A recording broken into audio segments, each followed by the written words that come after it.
Voltamos de mais um intervalo comercial aqui no BioNews. E agora você vai conhecer a história de dois adolescentes que possuem um problema de saúde bem comum devido ao aumento no número de consumo dos alimentos industrializados, a anemia. Confira agora na reportagem de Very Bill as causas e consequências dessa doença. Com a chegada da pandemia, ficou cada vez mais frequente optar por delivery do que ter que fazer comida. Miojos, salgadinhos, bolachas recheadas, batata frita, pizza e pastel. Esses alimentos foram ficando cada vez mais presentes na mesa do consumidor brasileiro, até mesmo devido ao aumento no preço do arroz e do feijão. Uma pesquisa realizada pelo Datafolha, encomendada pelo Instituto Brasileiro de Defesa do Consumidor, aponta que houve principalmente o aumento no consumo de alimentos ultraprocessados nas faixas etárias de 45 a 55 anos. O salto foi de 9% para 16% no consumo desses alimentos. Iago Pontes e João Victor, de 19 anos, são dois jovens que adoram comer miojo, batata frita e x-salada. A parte mais feliz da rotina deles é comer o famoso Militos e Nescau puro. Há cerca de um ano, João descobriu que estava com anemia e não entendia muito o motivo disso estar acontecendo. Foi quando teve o diagnóstico de anemia por deficiência de nutrientes essenciais para a produção de glóbulos vermelhos. Bem, eu fui diagnosticado com anemia quando me levaram no médico porque eu sentia muita fraqueza, falta de ânimo e aparência abatida e essas coisas. Eu não tenho anemia porque eu me alimento com coisas industrializadas ou produtos que fazem mal, mas pelo fato de eu não me alimentar no geral. Eu como pouco e quando eu como eu demoro muito para comer, eu costumo dormir mais do que eu como. É por isso do que produtos industrializados. Várias vezes eu já levantei errado demais e acabei caindo, ou estava fraco demais para fazer algum exercício. João relata que tem dificuldade para realizar as atividades do dia a dia, por ter cansaço generalizado, falta de apetite, tontura, falta de ar e palpitações, que são alguns dos sintomas da doença. Às vezes eu também sofro muito com excesso de sono, durante horas e horas, deixar de fazer determinado exercício porque me sinto fraco, minha visão escurece e sinto vontade de desfalecer. E coisas assim. Nada muito tão sério, mas é incômodo. A anemia é uma doença no sangue causada por inúmeros fatores. Ela ocorre justamente quando há uma redução de glóbulos vermelhos no sangue, E estes são responsáveis pelo transporte de oxigênio no corpo e por recolher também o gás carbônico dos órgãos. Então, essa doença ela pode estar relacionada a diferentes etapas da vida de um glóbulo vermelho, Cada uma delas que tem um mecanismo de aparecimento diferente, assim como uma forma de diagnóstico e de tratamento diferente também. Então, a anemia ela pode estar relacionada a outros fatores, nem sempre somente a alimentação, e nem sempre também vai melhorar com bons hábitos alimentares. Mas no caso desses dois pacientes, e principalmente no caso do Iago, é realmente por haver um déficit nos nutrientes que são levados são distribuídos por todo o corpo pelo sangue. E pode haver sim, pode acontecer de sentir fraqueza, tonteira, desmaiar. Então é preciso ficar atento a esses sintomas também, ou ver se também não está relacionado a alguma outra doença. Ficar em casa durante a pandemia fez com que o Iago pesquisasse cada vez mais receitas de bolos e outros doces. O pão com margarina também não pode faltar. Mas o que ele não sabe e não para pensar é que tudo isso vai para o sangue dele, o que aumenta o número de triglicerídeos no sangue, causado pela má alimentação rica em gorduras e pobre em fibras. Um dia, enquanto voltava para casa, o Iago percebeu o impacto da doença quando estava dentro de um ônibus. Desde que eu era criança, Eu sempre fui viciado nesse tipo de coisa, como minitos, salgadinho, iogurte. Isso foi me acarretando muitas consequências durante minha vida. Por exemplo, eu já desmaiei cerca de 4 vezes. E eu já fui em alguns médicos e eles explicaram que funciona como uma espécie de droga, esses produtos industrializados, né? Eles dão uma sensação de prazer muito mais rápida do que a comida de verdade. E isso venho levando até hoje. Aconteceu um fato na minha vida. Esse ano eu estava no ônibus, no transporte público, e com todo aquele calor, aquele amontoado de gente, eu acabei passando mal e minha pressão baixou, minha visão escureceu, fiquei muito tonto e acabei desmaiando no transporte público por conta desse fato, dessa alimentação ruim. Não é a primeira vez que me acontece, acho que é a quarta vez, talvez. E tudo isso graças a uma má alimentação. Mas sigo todos os dias procurando ter uma alimentação melhor, procurando fazer algum tipo de dieta para amenizar todos esses problemas e evitar danos piores no futuro.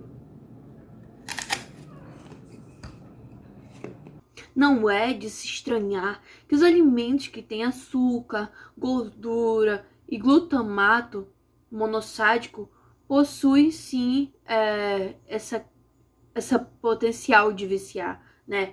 Porque o sódio usado como realçador de sabor em alimentos industrializados, e muitas das vezes ele vicia. É por isso que o paciente às vezes é viciado em determinado hambúrguer, em determinado salgadinho.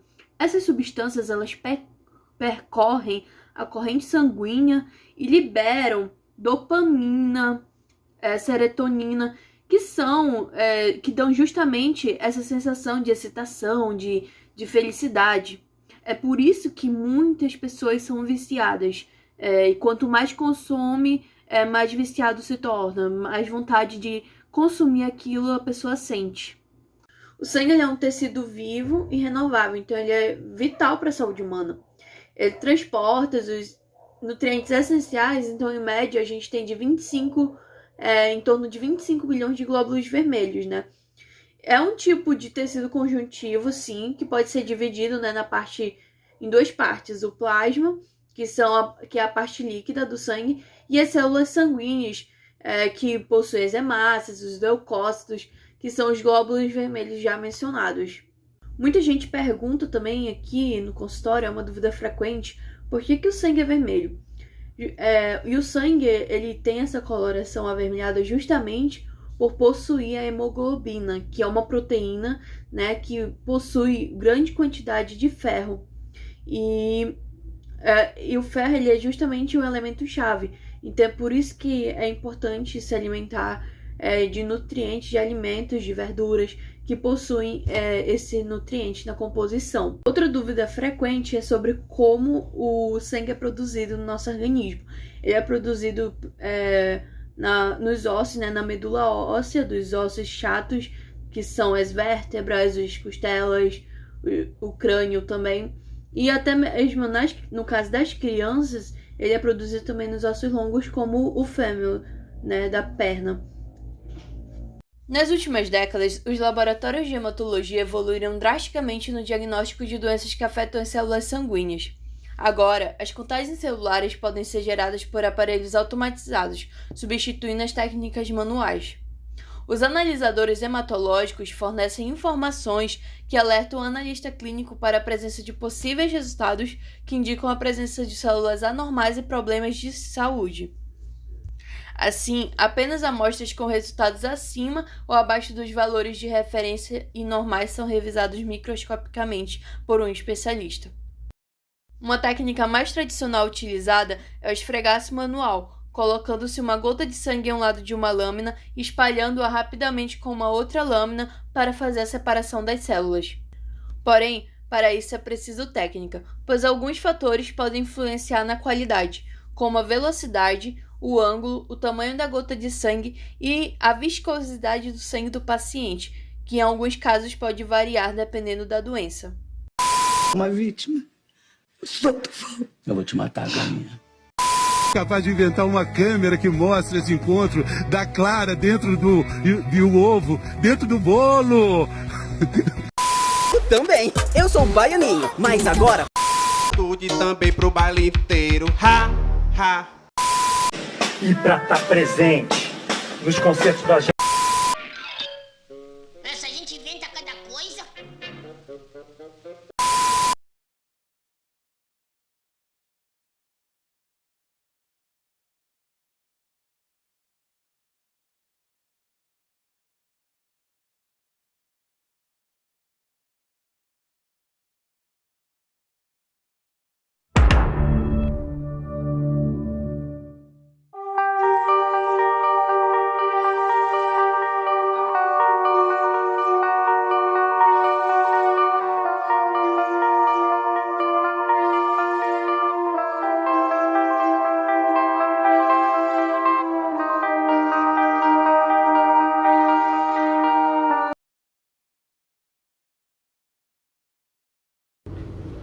As hemácias, ou também denominadas glóbulos vermelhos, são células sanguíneas, ou seja, elas estão presentes em toda a corrente sanguínea.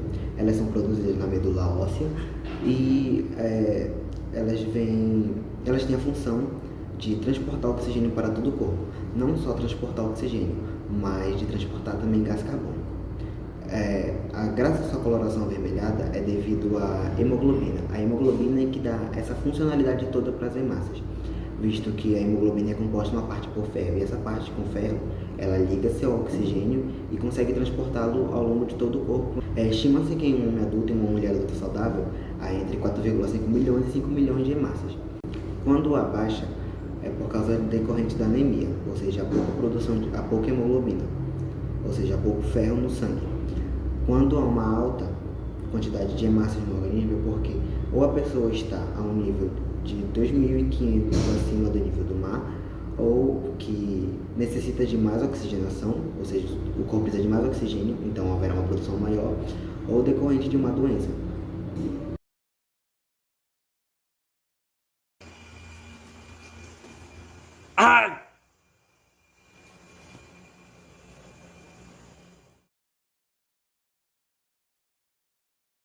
O sistema imunológico pode ser dividido de várias formas. Entre essas classificações, temos os granulócitos, que são glóbulos brancos que são compostos ou que possuem grânulos em sua composição. Eles são os basófilos, neutrófilos e os eosinófilos.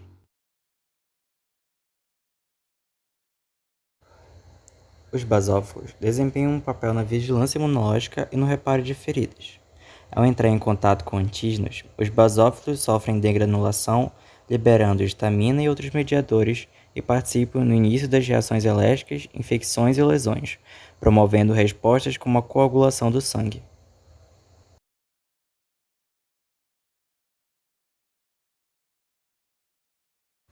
Os neutrófilos são um tipo de glóbulo branco que atua como a principal defesa do corpo contra infecções bacterianas agudas e certas infecções fúngicas. Os neutrófilos eliminam o conteúdo dos seus 3 tipos de grânulos que contêm propriedades antimicrobianas e ajudam no combate às infecções, além de realizarem fagocitose para combate contra patógenos. Quando há infecções por parasitas, a forma mais específica de defesa é um granulócito, denominado eosinófilo, que é específico no combate a parasitas e outros patógenos, além de participar nos processos de inflamação e infecção, modulando as reações de hipersensibilidade imediata por degradação ou desativação de mediadores liberados por mastócitos, como histamina, leucotrienos e heparina.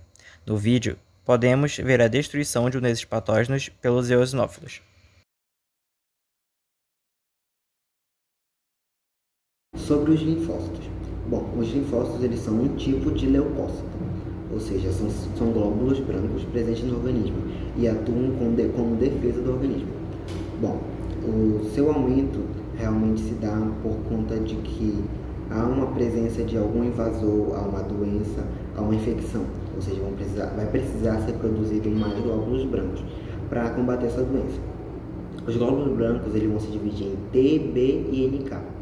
Ambos eles são produzidos na medula óssea, a diferença é que eles vão atuar de forma diferente. No B, ele vai produzir anticorpos para atacar o órgão invasor, e o T, ele vai produzir uma substância para atacar aquele invasor, ou ele mesmo pode fazer isso.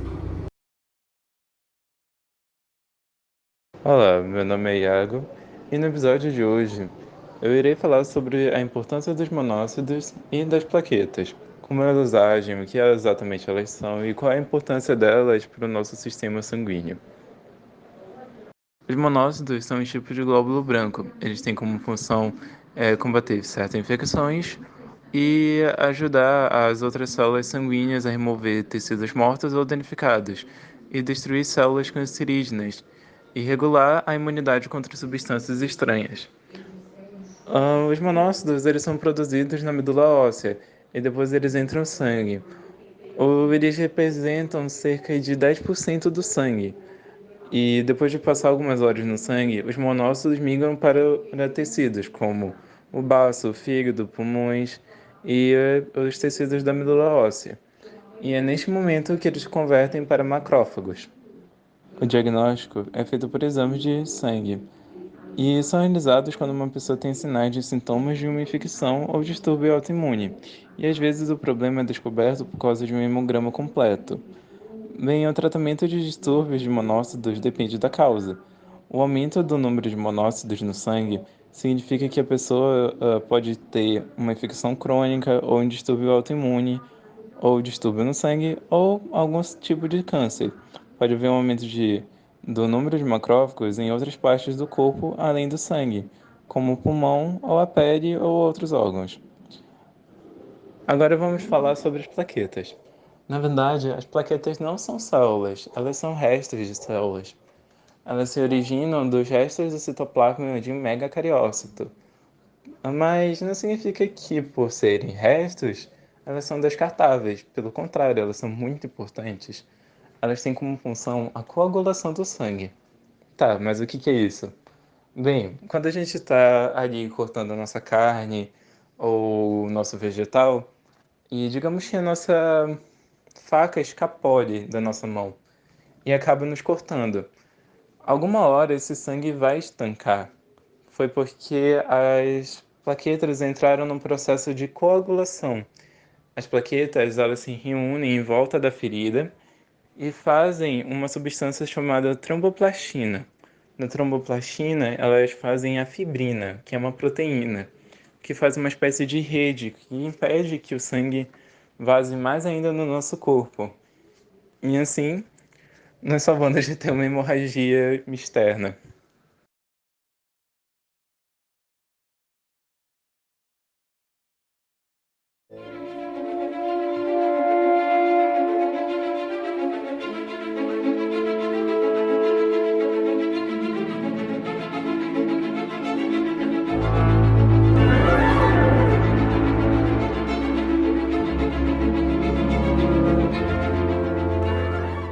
A hematopoiese é a produção de todos os componentes celulares do sangue, e não só do sangue, como também do plasma sanguíneo. Esse processo ele vai ocorrer no sistema hematopoiético, que inclui órgãos e tecidos como a medula óssea, o fígado e o baço. Simplesmente, a hematopoiese é o processo pelo qual o corpo ele vai fabricar as células sanguíneas. Logo, a origem das células sanguíneas ela começa aí no desenvolvimento embrionário, bem antes mesmo do nascimento, e ela continua aí por toda a vida do indivíduo. Tá, mas onde e de que forma ocorre a hematopoiese? Bom, a hematopoiese no embrião ela produz apenas os glóbulos vermelhos, que podem fornecer oxigênio aos órgãos em desenvolvimento. Nesse estágio de desenvolvimento, o saco vitelino, que nutre o embrião até que a placenta ela esteja totalmente desenvolvida, ela controla a hematopoiese. À medida que o embrião ele continua a se desenvolver, o processo da hematopoiese ela segue para o fígado, para o baço e também na medula óssea. Ela começa a produzir outros tipos de células sanguíneas, além também, óbvio, dos neutrócitos, que são as hemácias. Em adultos, a hematopoiese ela ocorre principalmente na bacia, no externo e na costela. Vale lembrar que a taxa da hematopoiese ela depende das necessidades do corpo, ou seja, o corpo ele vai fabricar continuamente novas células sanguíneas para substituir as antigas. O processo da hematopoiese ela começa com uma célula-tronco não especializada, E essa célula-tronco ela passa por diversas mitoses até se tornar um tipo específico de células sanguíneas, como células vermelhas, brancas ou até mesmo as plaquetas. Vale lembrar que cada tipo de célula do sangue ela tem uma linhagem própria de diferenciação, sendo elas a linhagem eritrocítica, a linhagem granulocítica, uma monocítica e também temos a linfocítica. Mas agora nós vamos ver um esquema para melhor compreensão. Bora lá? O processo que dá início às células sanguíneas ele tem início na célula pluripotente, também chamada de célula-tronco ou stem cell. Essa célula ela vai se diferenciar através de mitoses até originar uma célula monopotencial, que por sua vez ela vai gerar duas linhagens de células. Nós as chamamos de unidades formadoras de colônia. Aqui nós temos a unidade formadora de colônia mieloide e a unidade formadora linfóide. Nós conhecemos essas células como os blastos, que são estimulados de acordo aí com os fatores específicos que são os fatores estimuladores de colônias. E esses fatores eles dão origem às células específicas através da proliferação e da maturação celular. Dessa forma, a unidade formadora de colônia mieloide, através da diferenciação, ela vai dar origem à unidade formadora de colônia eritroide, que irá se diferenciar em rubiblastos, dando origem aos eritrócitos. No caso da unidade formadora de colônia granulocítica, ela vai se diferenciar em mieloblastos, que dará origem aos neutrófilos, aos basófilos, aos eosinófilos e aos monócitos. Já na unidade formadora de colônia megacariocítica, ela vai dar origem ao megacariócito, que vai originar as plaquetas. Já na unidade formadora de colônia linfóide, ela dá origem aos linfócitos.